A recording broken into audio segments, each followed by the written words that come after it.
Welcome back to another episode of Rock Boys Football. Josh Heupel, the Tennessee Vols continue to roll on the recruiting trail, landing another massive commitment on Friday afternoon, coming from four-star cornerback Onis Konanbanny from the state of South Carolina. Fascinating background to this kid. Grew up in Europe, primarily playing soccer, moves to the United States in the 2022 year, and kind of immediately becomes one of the more coveted cornerbacks that we see in this 2025 class. Tennessee goes head-to-head against Florida State for this commitment, and I think the same storyline applies. Tennessee is really starting to win out for a lot of these elite prospects on the defensive side of the football. We've been talking about it all summer. You look at Onis Konanbanny from an athletic profile standpoint, this kid checks so many boxes, right? At 6'1", 180, has that long speed with the track and field background, obviously playing soccer in Europe as well. But what stands out to me on the film, this kid is physical at the cornerback spot. He loves to play press man. He loves to put his hands on opposing wide receivers, maybe a little aggressive at times. But we always say this with the cornerbacks, and we'd rather teach our cornerbacks to maybe kind of leash it up a little bit as opposed to be more physical. That's kind of what you're dealing with a guy like Onis, who again is new to the sport of football from a technical standpoint, still has a lot of development that needs to take place, but you're betting on a hyper athletic cornerback that really can truly be a cornerback one in the SEC. We talk about it all the time with the freak show wide receivers that we're going to see in the SEC. You need freaky cornerbacks to match up with those wide receivers. I think from an athletic standpoint, Onis is one of those freaky cornerbacks. You look at, a couple other recruiting services, most notably Rivals, has him as a top 150 prospect nationally. Want to get into the film, talk about what he brings to this Tennessee defense. Now, before we do, and as always, a massive shout out to the Tennessee fans. Many of y'all know I love talking the recruiting trail. Tennessee's been hot on the recruiting trail. The amount of support y'all have shown the boys over the last couple of weeks as we've broken down these commitments, it's been absolutely amazing. Can't thank you guys enough. If y'all do enjoy the content, consider subscribing to the channel. And without further ado, let's get into Onis Konanbanny from the state of South Carolina. And again, we're going to get into the film, but I think where you want to start with is from an athletic profile standpoint, which in my opinion is the most important thing to look at with cornerbacks. You just need athletic cornerbacks. If you don't check boxes athletically at the cornerback position, you can be technically good. It's going to be hard for you to operate, especially in a conference like the SEC. At 6'1", 180, he has very long arms. He has a track and field background. He plays wide receiver as well. So you talk about long speed, big frame, ball skills when the football is in the air. Those are the three boxes that we want to see checked. I think Onis kind of checks all three of those boxes. And you get into the film, I think the first thing that stands out is this kid is extremely competitive. He's very, very physical, especially at the line of scrimmage, lining up at the bottom of your screen here.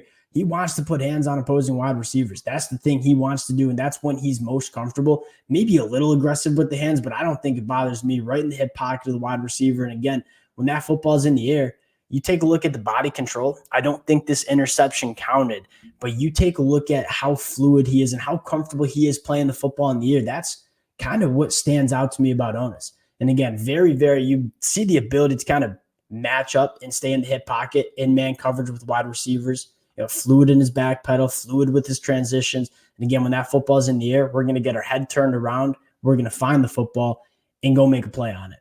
And so when you see all three of those things kind of come together, that long speed, the ability to be physical, love this play. We're going to get downhill.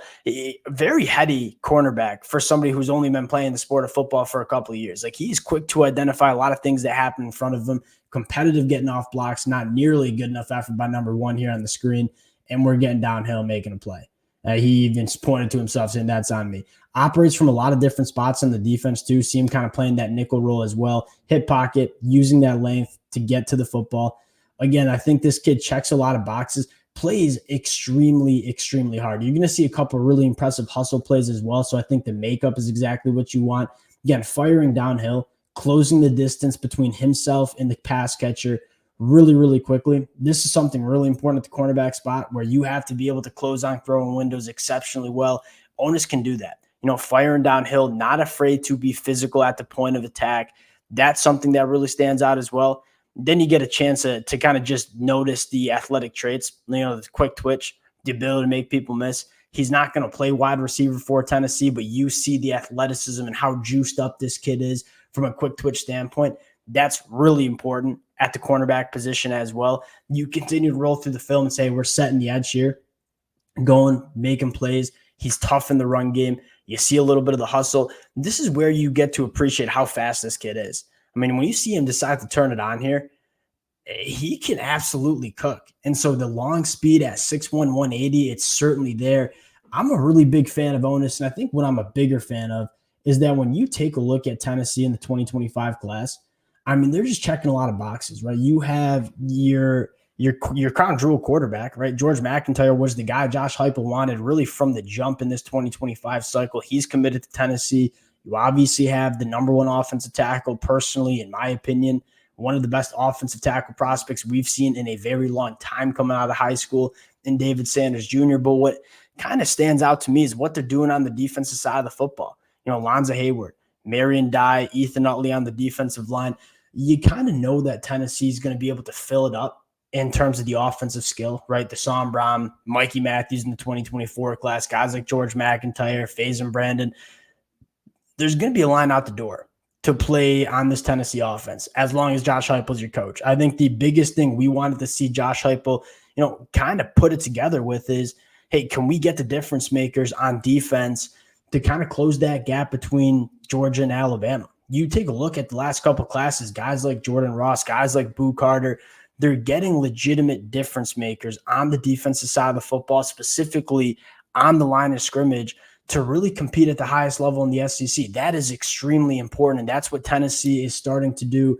We kind of said it all the time. We know Tennessee is going to be scoring a lot of points as long as Josh Heupel is recruiting and calling the plays for this Tennessee program.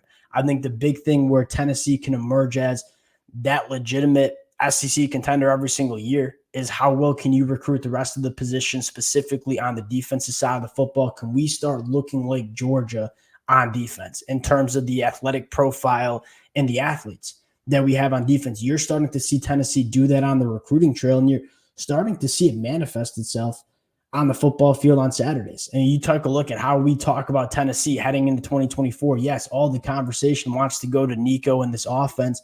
You look at the defense, specifically the front seven, and say, that's a top 5, maybe even top 3 front seven that we see in the SEC, potentially maybe even in the country, with guys like obviously James Pierce, but other guys like Joshua Josephs. Look at this Tennessee team and say, the big storyline for me is, what they're doing on the defensive side of the football and the caliber of athletes that they are collecting in this Tennessee defense. Really, really impressive class for Tennessee. It doesn't sound like they're slowing down anytime soon. We'll continue to keep you guys updated. Again, appreciate y'all rocking with it. If you guys do enjoy the content, consider subscribing to the channel. Appreciate you guys, and we'll talk to y'all later.